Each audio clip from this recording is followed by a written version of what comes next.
Chapter 27. The days dragged on, and so did the nights. Each day, Nick came up empty in his search for Rico. The man was definitely playing games with him. It was frustrating to say the least, but not as frustrating as Michelin not calling. Sure, Nick didn't think she would stay in touch, but he thought that she would call at least once. Nothing in Nick's life was going the way he wanted. The realization that he was alone hit him in the chest with a dull ache. He hadn't heard from his kids since the time they arrived on the island over a week ago.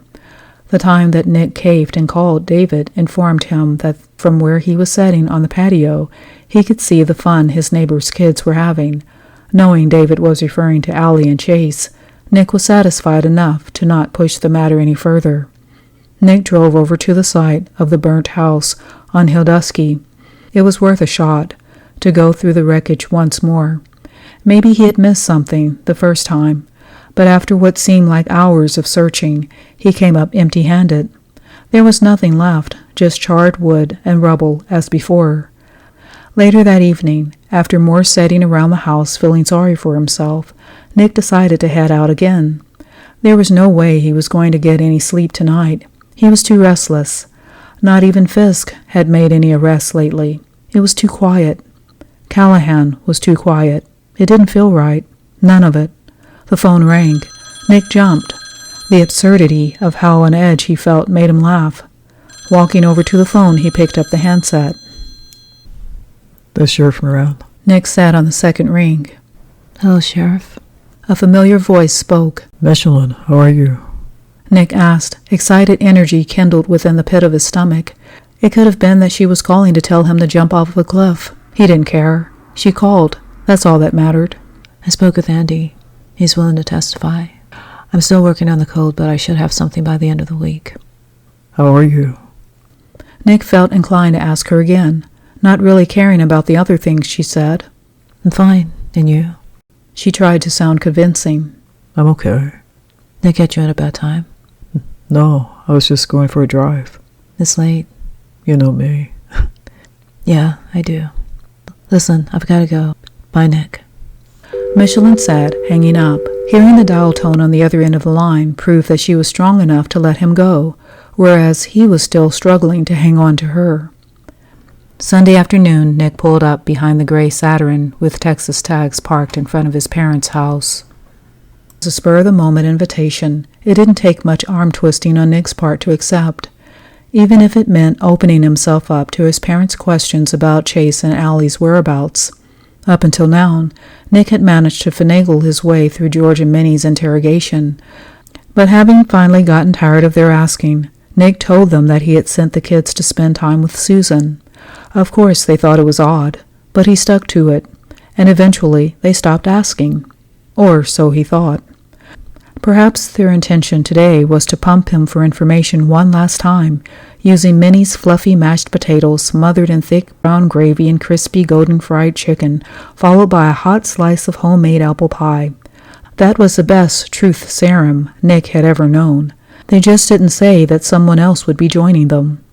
Then it occurred to Nick that Lainey must have bought a new car, and his parents invited him like before to share her good news, as they had done when she announced her engagement to Vincent. As always, the sound of her son's car sent Minnie running out to greet him. Her face was as pleasant as Nick remembered. He felt bad for staying away for so long. "Nicky," she said, just waiting to pull him in. Nick smiled, leaning down, wrapping his arms around hers with a gentle squeeze. "Hi, Ma," he said, placing a kiss on her cheek. "Come inside. We've got company," she said, grabbing his hand, encouraging him to follow her. Knowing it was Lainey, Nick decided to play along and act surprised for his mother's sake. "Have you been?" Nick asked, mounting the steps behind her. "Oh, I can't complain," Minnie said, pulling the screen door open, meeting George as he walked into the living room from the kitchen. "There he is." George laughed heartily, looking happy to see his son. That was surprising, but not as surprising as Rico Argela, who stepped out from around him. Nick stood numb as Rico's smoky gray eyes penetrated through him, leaving him cold and uneasy. A satisfied grin came over Rico's face. "Nick, is it?" Rico said, extending his hand for him to shake. "And you are?" Nick asked, refusing to let on that he already knew. Richard Fuentes. I came down from New York to visit a buddy of mine. And what brings you here? Nick asked firmly, prompting Minnie to cut in. Oh, Nick, Richard and Vincent are good friends. He's here to meet Lainey. Isn't that nice? Minnie asked, beaming with pride. With one move, Nick saw Rico slide his hands into his pockets, revealing the grip of a gun situated in the waistband of his pants. Certainly Rico knew that Nick was armed too. After all, what law enforcement officer didn't wear a backup piece? Nick was no different. But pulling a gun out in the presence of his mother was something Nick wasn't sure he could do, on account that she was terrified of the things. Minnie Moran's steadfast confidence in her son, the sheriff, led to this moment, her standing unaware in the presence of a murderer. Nick shifted his attention to his dad. The smug lift of the old man's chin was there for only one reason, to show Nick that, thanks to Vincent, he knew people too. We've got ourselves a situation here, don't we, Nick? Rico said loud enough for Nick's ears only. Is Lainey coming? Nick turned to his mother. She said she was. Minnie said as Rico laughed, shaking his head. Could this get any easier for Rico? Nick asked himself. By the way, your mother tells me that you've got 2 kids, a 7-year-old and a 17-year-old. Rico said, stepping over to the sofa table where Minnie had neatly arranged her grandchildren's pictures in nicely dusted frames. Rico leaned down for a closer look. Children are so adorable at that age. I really like to meet them. Rico grinned. Ordinarily they'd be here, but Nick has gone and shipped them off to be with their mother. George cut in. Hearing his dad blurt out his children's whereabouts confirmed that he had done the right thing in not telling his parents where he had actually sent them. He couldn't blame his mother, but his dad took pride in spreading his personal affairs around town. What would make you do such a thing? Rico asked, looking Nick square in the eye. What can I say? They want to see their mother. Nick said simply. Well, you must really miss them. Rico mocked. I don't have children, but if I did, I don't know what I would do if I had to be away from them. Or worse, if something ever happened to them. Rico said as a veiled threat. Nick, are you all right? Minnie asked, placing a loving hand upon his arm. You look pale. No, Ma, I'm fine. Nick said, trying to suppress his fear of Rico hurting the people he loved. Yet, Rico could sink even lower by hurting him in front of his parents, making them witness their son's demise. Either way, Rico would destroy Nick. How's dinner coming? Nick asked his mother. Oh, I almost forgot. Minnie said, dashing into the kitchen. It occurred to Nick that if he could just get his mother alone and give her the keys to his car, then she could go to Paula and Ben's house down the road.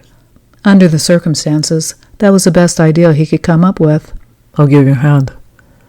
Nick said, motioning to join Minnie in the kitchen. Nick. Rico said firmly, stopping him. I'm sure your mother can manage. George went over and sat down in his armchair. Sit down, you two. George insisted. Reluctantly, Nick claimed one end of the sofa, while Rico claimed the other. Tell me, Richard. Nick turned to Rico. What are your plans while you're here? Are you referring to this moment, or while I'm in Callahan?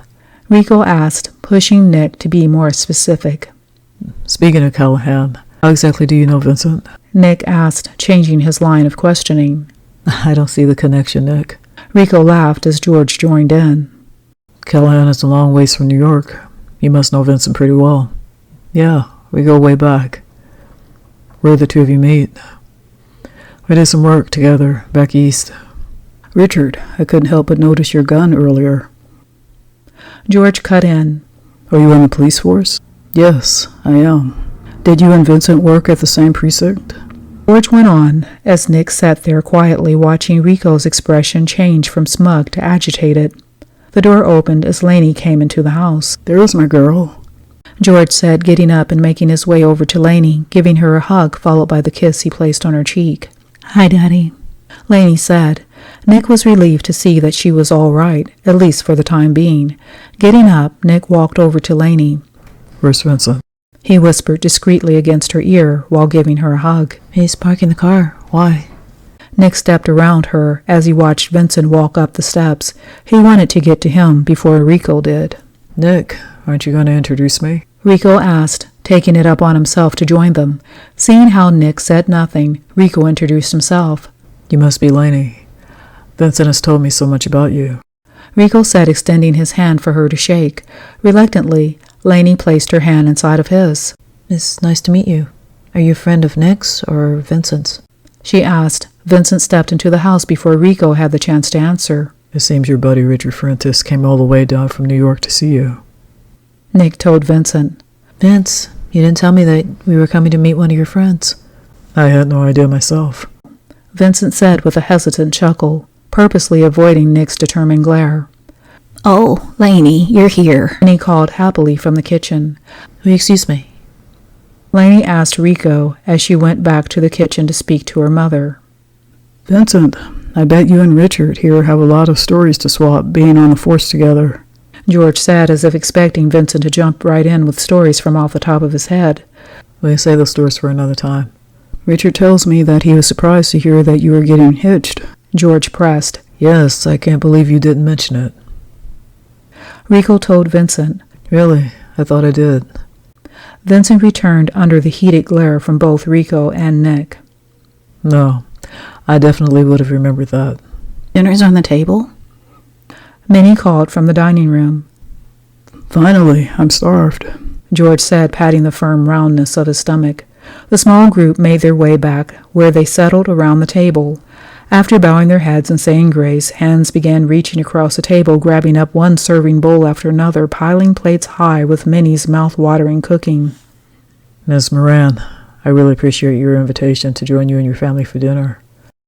Rico said, adding a third piece of chicken to his plate, along with a generous helping of mashed potatoes he topped with gravy.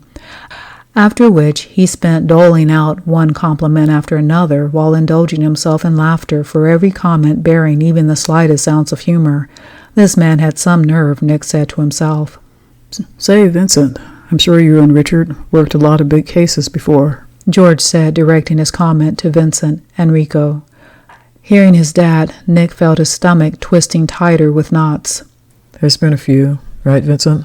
Rico asked, his eyes locked into Vincent's from over his fork of mashed potatoes. Yeah, there's been some, Vincent said quietly. Well, I can't tell you how nice it is having you three strong officers around. Things have been a little unsettling lately with all that counterfeiting business going on. You don't say. Rico asked with a concerned tilt of his head. Oh, yes, but Nick has done such a wonderful job keeping it under control. Minnie smiled at Nick. Usually, modesty kept Nick from making eye contact with his mother after one of her compliments regarding his work, but at the moment, it was just plain discomfort. Yes, I've heard how much you've done. Maybe you two can give him some pointers, George said, taking another bite from his buttered roll. I've been telling Nick that this case should have really been wrapped up a long time ago. Rico fought to hold back his laughter as he continued to eat. Nick, on the other hand, was done. Nothing else was going down. He picked up his glass, took a final sip, and got up from the table.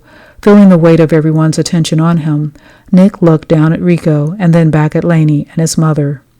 Everything was delicious, Ma, but I've got to go.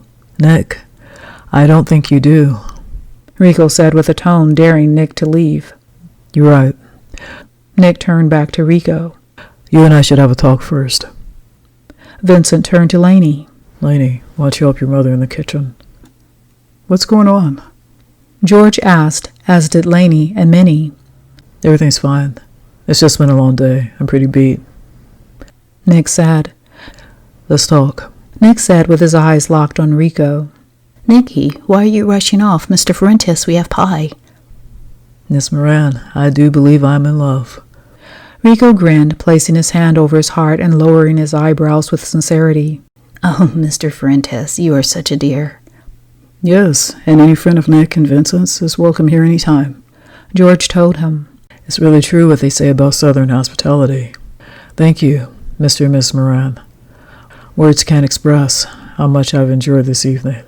Rico said, turning to Nick. After you. Nick left the kitchen with Rico's steps not far behind. He opened the door and went outside. Rico walked down to his car, where he stood, leaned against the side. He looked up the road and then back at Nick, as if making sure they were alone. If you don't mind, Nick, I'll start.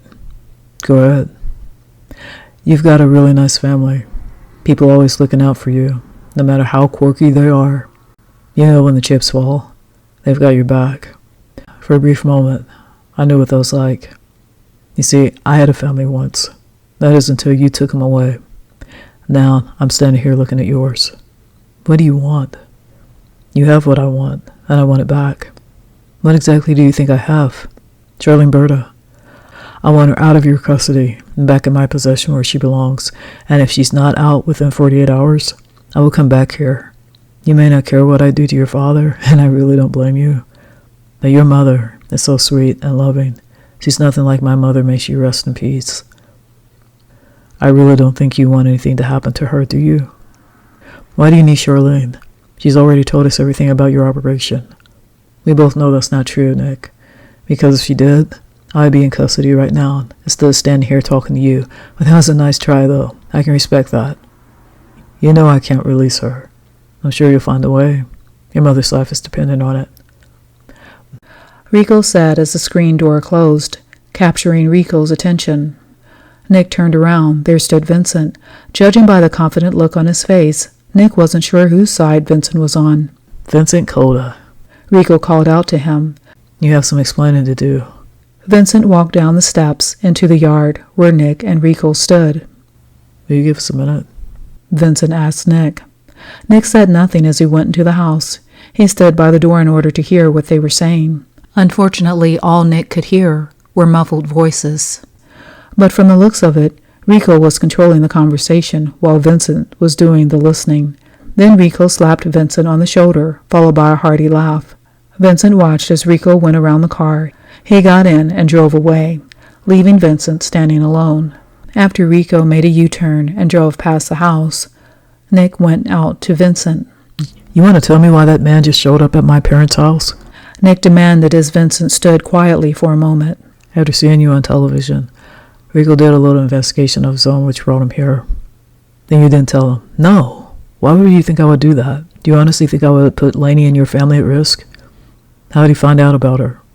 I went to see her for myself after you and I talked. I had to know if she was okay. But since then, she told me that some guy's been asking a lot of questions about us. You think he had you followed? I don't see how, but he probably did. So he came here. I trusted you. Since we're talking about trust, who told Rico I'm a cop? My dad mentioned it. He didn't know you were undercover. Being a dirty cop, Rico's not too bothered by the idea of me being a cop, working deals on the side. The problem is, he didn't know I knew you. He said the two of you worked together back east. Is that true? That's the cover he was using in front of your parents. I have nothing to do with that. So what does he plan to do about the fact that you know me? It's more of a question of what he wants me to do. What does he want? He wants me to wipe out your entire family, starting with your mother. Are you serious? That's what he said.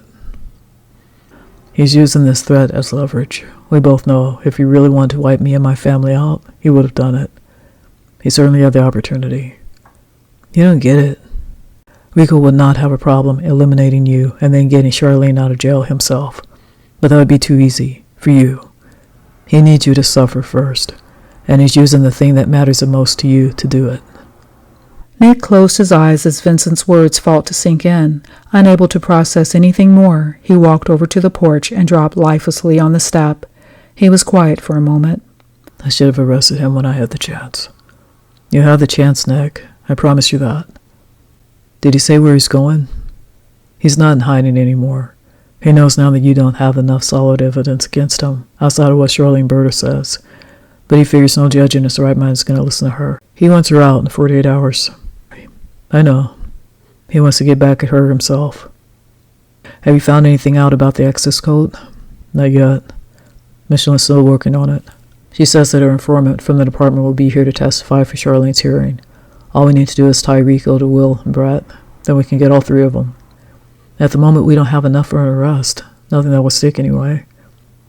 What about the murder of Ryan Hollis? That's got to be enough. There's no body, no weapon, not even a motive. He could deny the whole thing. Okay, but what about the job he wants you to do for him? You know, the one about wiping out my family? We could bring him in on a conspiracy charge. There's no evidence, Nick. I'm the only one he's told. What we don't want is for this to turn into a murder trial. Now we can get him for tax evasion, forgery, murder, counterfeiting, money laundering, drug trafficking, who knows what else. You said that Rico thought you were an investor. What exactly did you do for him? I asked some contacts who were interested in funding capital for his business. I introduced them. These contacts were other government agents. I set up a couple of sting operations, but Rico always sent other men to close his deals, so those agents never made an arrest. We didn't want to blow our cover. Rico will do anything to avoid being linked to his operation, including using the name Costa Fuentes. He called himself Rico Fuentes this afternoon, but who's Costa? He's tying himself to Costa Rica. Why? I thought he had his accounts in the Cayman Islands. Do you think he's going back to Costa Rica because he has family there? If he does, all we have to do is threaten to expose that tie, and then maybe he'll break. I'll check into it, see what I can find out. That evening, Nick sat on the sofa going over his conversation with Rico. He couldn't just tell a man like Rico or Jayla to leave his family alone. No, he had to get Rico's attention by hitting him where it hurt. But there had to be another way to keep Rico from even going near his parents' home again, which explained Nick's relief after receiving a call from Vincent shortly after he got home, letting him know that Rico had agreed to meet with him. Nick knew that Rico had to have something up his sleeve to agree so quickly. The phone rang. Walking over to the phone, he picked up the handset. This is Sheriff Moran. Hi, Nick. Michelin. Is this a bad time? No, it's fine. I just wanted to tell you that Andy's catching the first flight out. He should be at your office no later than 11 o'clock tomorrow. Thank you. How's the case coming? Rico showed up at my parents' house today. Are your parents all right? Yeah, he just wanted me to know that he knows where to find them. I don't know what to say. I do. As much as I miss you, it was right that you left. I would have stayed. We both know it's better this way. For now. Before I forget, ask Andy about the access code. We found it. Really? That's great. He sounded with relief. Yeah, it's getting late. I better go. Goodbye, Nick. Hanging up, just as she did before. At least this time, Nick was better prepared.